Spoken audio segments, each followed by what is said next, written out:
ఈరోజు just tiffin box సిరీస్లో day 3.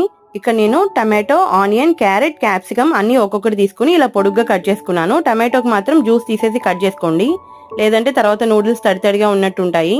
ఇక్కడ నేను 3 చపాతీ చేసుకుని వాటన్నిటిని కలిపి రౌండ్గా రోల్ చేసుకుని వీలైనంత సన్నగా కట్ చేసుకున్నాను.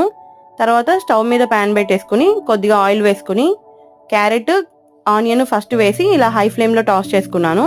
తర్వాత క్యాప్సికమ్, టమాటో కూడా వేసేసి వీటిని కూడా హై ఫ్లేమ్లో టాస్ చేసుకున్న తర్వాత ఇవి ఎక్కువ ఫ్రై అవ్వాల్సిన అవసరం లేదు, కొంచెం మెత్తబడితే చాలు. వీటిలో మీ టేస్ట్కి సరిపడా కారం, సాల్ట్ వేసుకోవాలి. ఇంకా నేను గరం మసాలా కూడా యాడ్ చేశాను. సాల్ట్ కొంచెం తక్కువ యాడ్ చేయండి, చపాతీలో ఎలాగో సాల్ట్ ఉంటుంది కాబట్టి. ఇవన్నీ యాడ్ చేసిన తర్వాత ఓసారి కలిపేసుకుని స్టవ్ ఆఫ్ చేసేసుకుంటే సింపుల్ చపాతీ నూడిల్స్ రెడీ అయిపోతాయి. దీంట్లో లెమన్ కానీ కెచప్తో కానీ తింటే చాలా టేస్టీగా ఉంటాయి. నా వీడియోస్ మీకు నచ్చినట్లయితే నా ఛానల్ని సబ్స్క్రైబ్ చేసుకోండి, లైక్ అండ్ షేర్ చేయండి.